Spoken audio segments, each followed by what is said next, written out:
Guys, abakunzi ba Films TV ndabasuje aho muri hose mukomeze mugubwe neza. Uyu munsi rero nabwo ndumva ngize agatekerezo. Narimaze iminsi ndi kubategurira isomo ryo kubigisha gukora ama beats. So hari ibintu bitanu by'ingenzi ngiye kubereka. Iyi video ngiye kwigira aga shots kugira ngo bitaza kurambirana, noneho nzabakorera indi yihuse bitewe na comments n'ama like. Ikintu cyambere ugomba kumenya mbere yo gucura beats, ugomba kumakinga sure ko transpose iri kuri 0 hano. Cyo ni kimwe, kuko iyo ugiye gukora accompagnement ntago biba byiza yuko uyikora iri nko kuri -1 cyangwa se -2. Bisaba ko igomba kuba iri kuri 0 kugira ngo bize kumatchinga na codes, buri code yose wacurangamo. Ikindi cya kabiri, ugomba kuba uzi aho ujya gucurira beats. Hari icyitwa sound creator. Sound creator rero niho hantu dusangamo ibintu byinshi, cyangwa se not sound creator naho kuregera, ahubwo akitwa digital recorder. Ku mapiano yose Yamaha hari ziba zifite digital recorder nko guhera paseri 1500 kugenda gutyo. Hari n'izindi rero ziba zifite usanga biri muri function hano.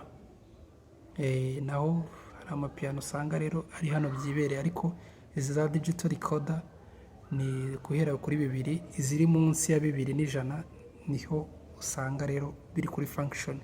So rero iyo hakanze kuri digital recorder, icyo ukora ugomba kuza transpose yanjye manje kwigira 0, ugomba kuza kuri sound creator. Not sound creator, song creator. So sinzi ibintu ndi gukandamo, nshaka gukanda kuri style creator kuri B hano.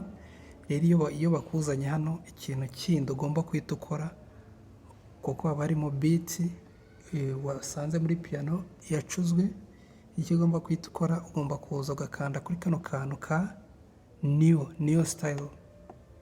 Ubu ngubu byabaye maze kuba completed. Ikindi hano dufite ritme ya kabiri, ritme ya mbere. Rero iyo ushaka kick ushobora kwishyira hano. Kick ikunda kuza ari yonyine kugira ngo nufunga amasnare n'utundi biba biri gukubita nta kick irimo, nayo uze kwishyiramo. Ibyo bintu ndakeka abantu benshi babizi. Rero muraza kumpa ibitekerezo niba mushaka ko twigana full video tuyuburyo dushaka gukora ama beat. So hari n'ibindi bintu rero nshaka kubereka hano. Hari uburyo bundi ushaka kuza hano.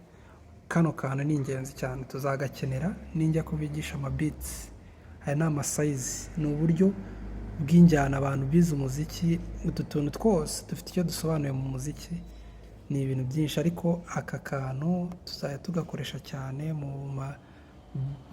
mu njyana za sebene n'ibiki. None aka kandi ko tuzajya tugakoresha mu njyana z'ibisirimba, kuko iyo waje ahangaha wamaze gukora beat ukumva ukoza nabi akantu ntikamacinge neza n'iyo beat, uraza ukabikorera hano, ukahita uzamura ukaza kuba wakora execute, ikahita byimacinga bigahura neza cyane. So rero ubwo muzagenda mumva ibitekerezo, ndi kugenda mbanyuriramo utuntu tw'ingenzi tuzagenda dukenera.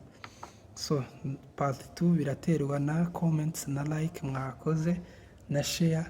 So nkomeje kubashimira. 3,000 byageze, ariko dukeneye 5,000 mbere y'uko umwaka urangira, kandi byashoboka.